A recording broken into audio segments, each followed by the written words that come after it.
kita mau pengenalan dulu nih. Jadi sebenarnya Korean Wave itu apa sih? Nah, Korean Wave itu merupakan sebuah istilah yang diberikan untuk penyebaran budaya populer Korea melalui produk-produk hiburan mereka. Contohnya itu kayak musik yang biasa dikenal dengan K-pop. Terus seperti drama atau bisa dikenal dengan K-drama ya kan. Kalau kita mau cari drama Korea kan gampang tuh. Kadang ada di TV, kadang juga ada di Netflix, di platform-platform lainnya tuh semuanya ada gitu kan. Gampang lah diaksesnya kalau kita mau nonton drama Korea.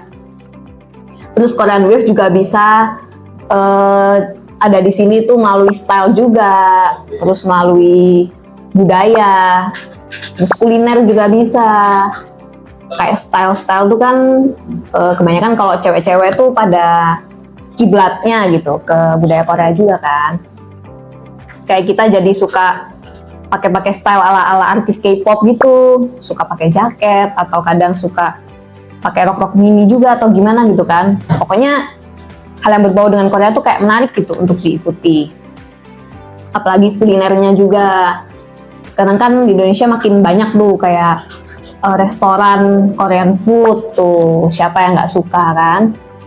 Terus kita juga mulai makan kimchi, makan apalagi tuh makanan Korea, nasi goreng kimchi, terus ramen apa Jepang ya, terus apa bibimbap kayak gitu-gitu kan.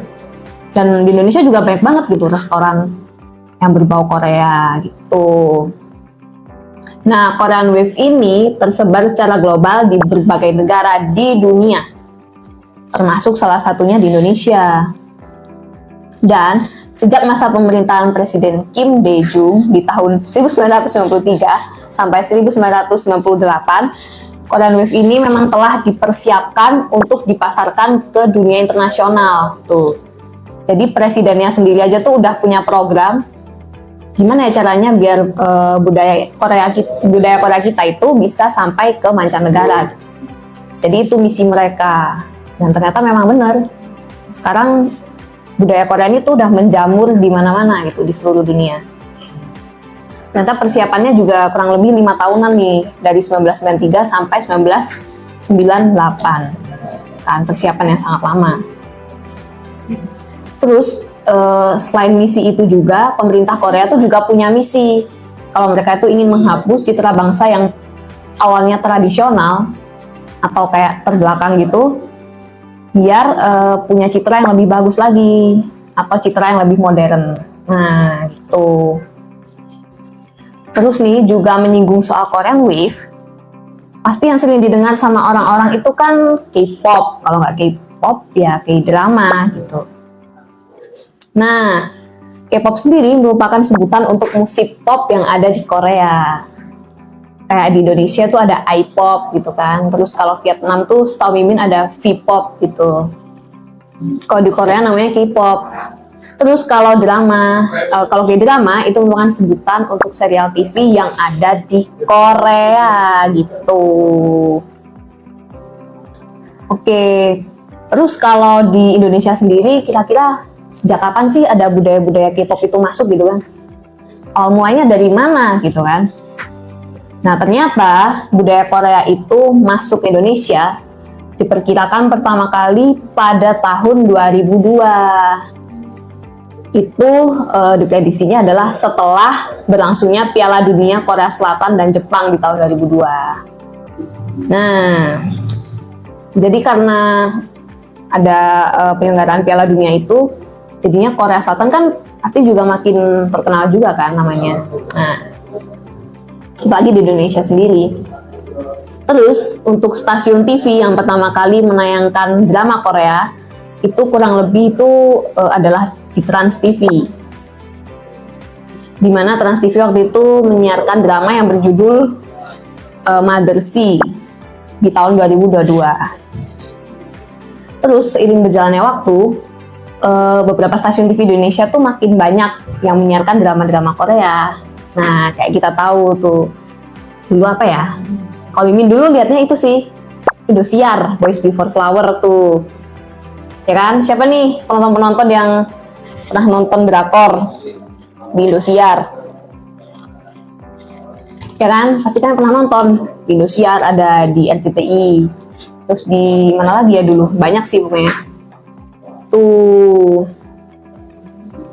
Terus Indonesia juga dapat pengaruh nih dari adanya K-drama yang ditayangkan kali ini. Contohnya itu Indonesia menjadikan drama Korea sebagai acuan dalam pembuatan sinetron, ya kan? Karena ada K-drama ini, jadinya kita juga para sutradara-sutradara Indonesia kan kayak ada inspirasi gitu buat bikin sinetronnya. Jadinya agak niru-niru dikit lah konsepnya gitu, dan itu nggak masalah sih. Terus akibat dari adanya K-drama yang tayang di Indonesia, ini juga mempengaruhi budaya yang ada di Indonesia. Kayak gimana sih gaya berpakaian. Terus juga muncul nih tempat-tempat makan di Indonesia yang berbau Korea. Kayak yang udah Mimin sampaikan di awal tadi. Oke. Terus kan ini tadi tentang Korean Wave ya. Terus kita mau bahas tentang K-pop-nya nih. Kan K-pop juga merupakan salah satu bagian dari Korean Wave. Oke, terus kalau masuknya K-pop di Indonesia tuh kira-kira sejak kapan ya? Nah, mungkin kita bisa flashback sedikit di era-era 2010-an sih kalau kata Mimin. Nah, pada saat itu kan lagi ramai dan gencar tentang boy group dan girl group yang ada di Indonesia gitu. Kayak eranya Cherry Bell, terus JKT48, terus Smash juga tuh kan. Itu kan awalnya ya dari girl band, boy band Korea dulu gitu. Itu masuk ke Indonesia dulu. Terus di Indonesia juga makin banyak bermunculan girl group baru gitu kan. Oke. Terus masuknya budaya K-pop di Indonesia itu dimulai dari munculnya girl band dan boy band yang mulai populer pada saat itu. Kayak contohnya Big Bang, terus Super Junior, terus SNSD, dan masih banyak lagi. Nah, fenomena K-pop ini itu mulai menyebar di tahun ya sekitar 2009 sampai 2010-an. Dimana saat itu lagi jaya-jayanya era Big Bang, terus era siapa lagi? 21, Super Junior, kayak gitu-gitu kan. Terus akhirnya di Indonesia jadi kayak ikut-ikutan gitu, ikut bikin girl group juga, boy group juga. Kayak Super Junior, Kobe Junior, terus juga Cherry Bell pada saat itu kan. Oke, terus bisa dibilang penyebaran Korean Wave ini juga terbilang cepet ya. Kayak padahal masih baru tahun berapa program ini direncanakan, terus sampai sekarang tiba-tiba udah ada hasilnya gitu. Dan katanya karena Korean Wave ini sendiri, jadinya pendapatan dari negara Korea tuh kayak jadi ikut bertambah gitu. Karena kan juga dibantu dari artis-artis mereka juga. Kayak misalkan ada BTS sama Blackpink. Kan udah terkenal banget kan di seluruh dunia. Terus setiap kali mereka ada konser, ada tour, itu kan pasti lakunya triliun-triliunan gitu. Dan itu dinilai bisa menambah penghasilan dari negara Korea sendiri gitu. Jadi emang pengaruhnya besar banget ya untuk negara Korea itu sendiri. Terus nih untuk sejarah K-pop. Nah, kita mau bicarain tentang sejarah K-pop. Awal mula K-pop tuh kok bisa tiba-tiba ada K-pop gitu ya. Kalau tadi kan kita udah ngomongin gimana sih perjalanan K-pop bisa sampai ke Indonesia tuh kayak gimana. Sekarang kita mau bicarain tentang sejarah K-popnya. Untuk sejarah karakteristik musik K-pop mungkin sudah dipahami oleh beberapa para K-popers gitu.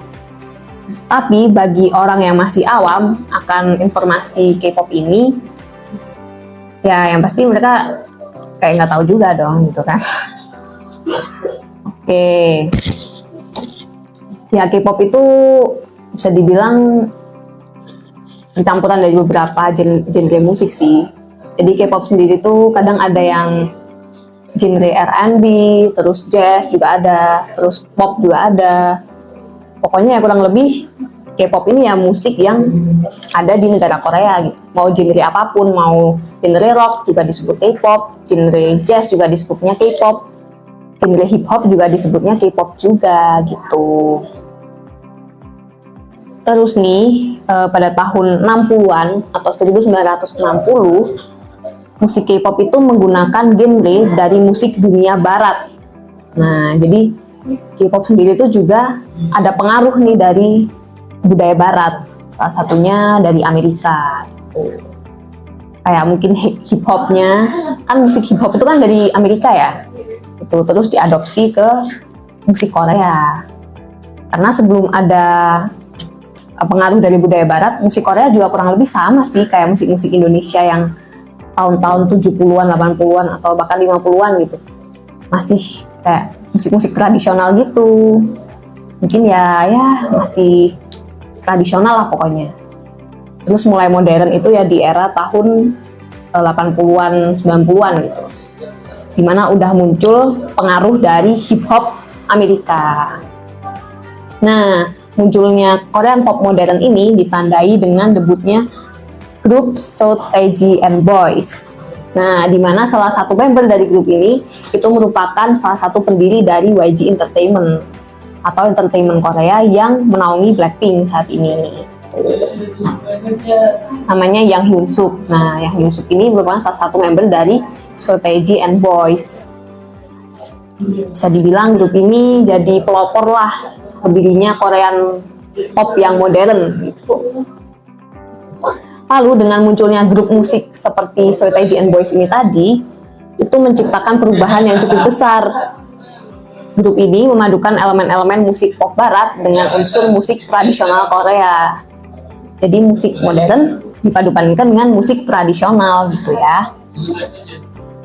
Oke, nah untuk genre hip hop and dance itu sendiri di Korea tuh mulai terkenal di sekitar era 90-an di Korea.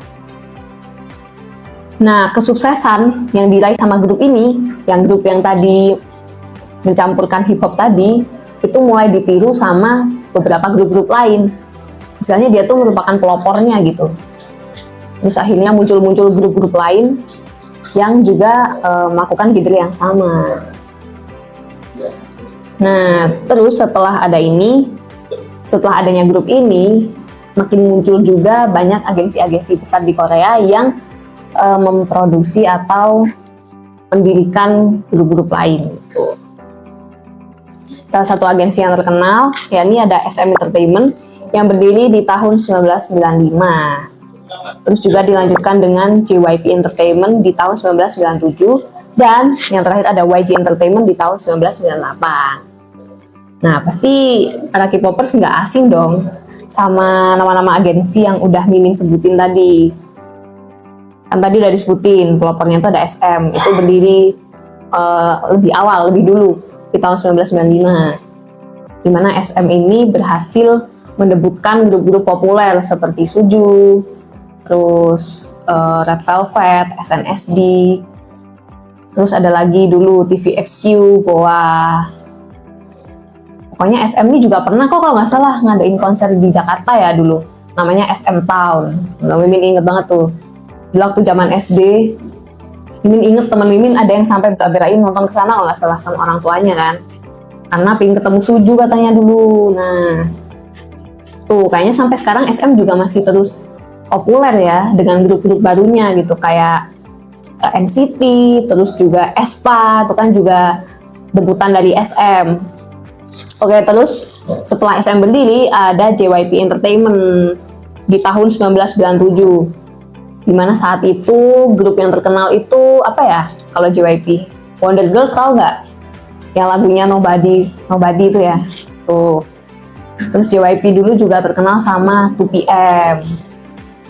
Kalau grup barunya itu ada namanya Twice, kayak gitu Twice. Banyak sih. Oke, terus setelah JYP tadi ada agensi ketiga nih namanya YG Entertainment yang berdiri di tahun 1998. Dimana saat itu yang jadi tonggak utamanya YG itu adalah Big Bang sih pada saat itu. Kalau grup Koreanya Big Bang, grup cowoknya Big Bang, kalau grup ceweknya 2NE1 pada saat itu. Nah, karena kesuksesan Big Bang, akhirnya bisa bawa nama YG Entertainment jadi semakin gede. Akhirnya bisa debutin kayak Blackpink, terus Baby Monster, iKON, dan lain sebagainya. Itu karena ya awalnya ada Big Bang itu tadi, nah kan. Nah, itu tadi top 3 agensi besar di Korea. Top agensi K-pop besar di Korea. Ada SM, JYP, dan YG. Terus seiring berjalannya waktu, dari 3 agensi besar tadi, tiba-tiba ada 1 agensi lagi baru nih. Yang berdiri mungkin ya bisa dibilang juga hampir-hampir mirip kayak mereka lah di tahun 2000-an. Namanya Big Hit Entertainment. Cuma Big Hit ini bukannya kurang terkenal ya. Jadi mereka memang sudah berdiri, cuman namanya memang belum banyak dikenal, apalagi sama kalangan fans-fans K-pop di dunia. Jadi namanya masih kecil lah istilahnya. Terus mereka mendebutkan sebuah grup namanya BTS di tahun 2015. BTS ya kan? Coba koreksi deh Army. Di 2015 itu Big Hit ngiriin BTS. Terus beberapa tahun kemudian BTS tuh kayak makin meraih kepopuleran gitu. Kayak lagu-lagunya tuh tiba-tiba terkenal, masuk ke top chart di chart Koreanya sendiri. Terus tiba-tiba juga BTS tuh memenangkan trofi lagu. Maksudnya tiba-tiba tuh BTS meraih banyak rekor baru gitu kan. Terus mereka juga punya konsep-konsep yang unik. Nah, akhirnya nama BTS bisa tiba-tiba perlahan makin terkenal sampai saat ini. Nah, akibat kesuksesan BTS tadi, akhirnya Big Hit Entertainment yang tadinya cuma agensi kecil, nggak punya nama, tiba-tiba ikut jadi agensi besar. Nah, jadinya sekarang agensi di Korea tuh bukan cuma top 3, tapi ada tambahan 1 lagi. Nah, yaitu Big Hit tadi. Iya, awalnya gitu. Jadi Big Hit itu belum punya nama sama sekali, benar-benar nggak ada namanya. Terus karena ada BTS nih, nggak tahu ya, mereka punya formula apa sehingga BTS bisa seterkenal ini gitu.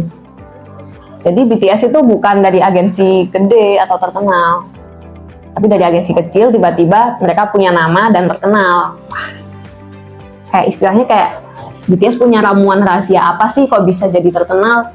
Padahal kan bukan dari agensi yang besar atau bukan dari perusahaan yang udah gede gitu kan. Mereka merintis dari nol banget tuh.